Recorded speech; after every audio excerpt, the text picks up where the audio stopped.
The Kappa, a strange and mischievous creature from Japanese mythology, has a reputation that's both terrifying and amusing.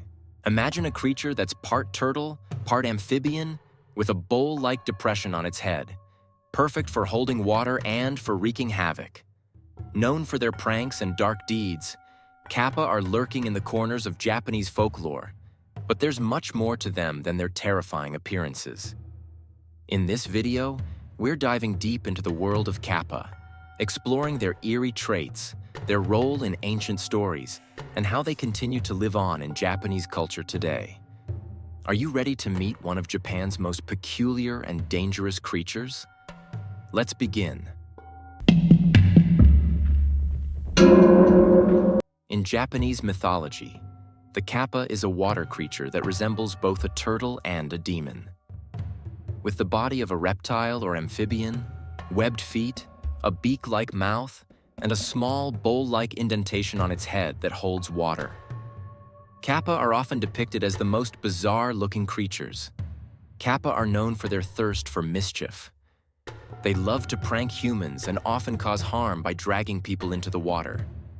They are very strong swimmers, and with their mischievous nature, it's said that Kappa like to challenge people to sumo wrestling matches.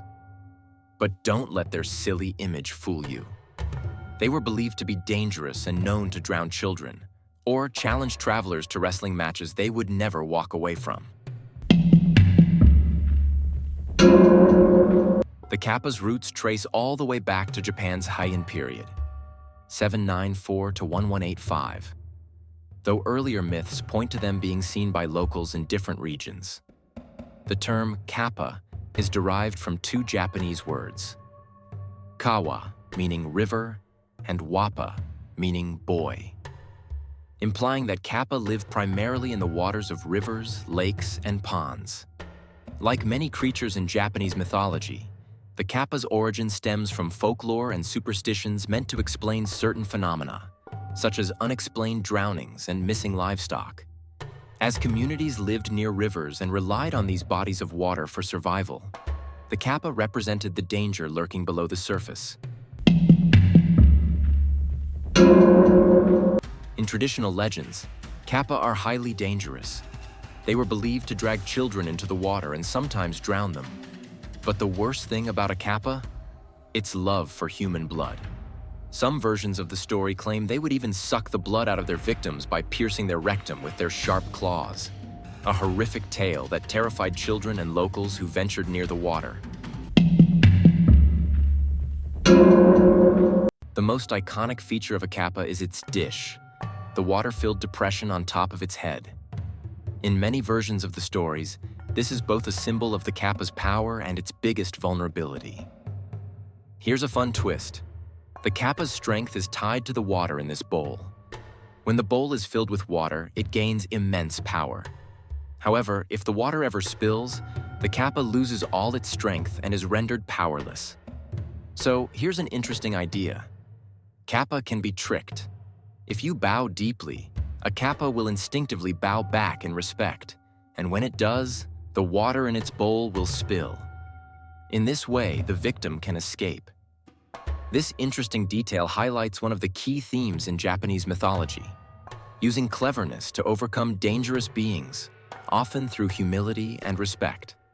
Another oddity about Kappa is their desire for cucumbers. In certain stories, a Kappa's biggest weakness is that it's obsessed with cucumbers and, in fact, will trade anything just to get a cucumber offering. This is why a cucumber, cut into small pieces, is often used as an offering to appease Kappa spirits near bodies of water. Though the Kappa is often seen as dangerous in stories, there is also an interesting side to their cultural influence. In some regions, Kappa are respected as spirits who look over the water or have powers tied to agriculture, particularly rice cultivation. This belief came from ancient times when agricultural communities were dependent on water to feed their crops.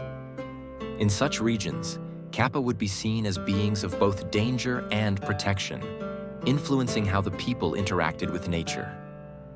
The Kappa's connection to water and rice was essential in some rural communities, as people feared that angry Kappa could flood the fields if they weren't appeased. In modern Japanese culture, the kappa still appear prominently in parades, festivals, and even mascots for towns or water-related products. For example, Kappa Matsuri, a festival in Japan, features kappa-themed events, including performances and displays that honor the creature's enduring significance in both ancient and modern culture. Anime, manga, and video games have also included kappa as mystical and occasionally comical characters, reminding fans how these mischievous creatures have transitioned from fearsome folklore to beloved symbols in pop culture. Shows like One Piece and My Hero Academia feature playful renditions of kappa. You might be surprised, but the kappa plays a part in Japanese cuisine. You may have heard of kappa maki, a type of sushi roll filled with cucumber. Legend says that the kappa's fondness for cucumbers was why this dish was named after them. A quirky tie between food and folklore that still makes many smile. While the kappa may not be as well-known worldwide as other Japanese creatures, they remain a fascinating part of the country's rich mythology. The kappa embodies the duality of human nature, part playful trickster, part dangerous adversary. With their dangerous habits, mystical powers, and obsession with cucumbers, the kappa is truly one of Japan's most curious mythical creatures. The next time you find yourself near a river or lake, remember the kappa and don't forget to bow. You might just escape a watery fate. If you enjoyed the journey, don't forget to like, share, and subscribe for more fascinating stories from Japan's rich mythology. See you next time.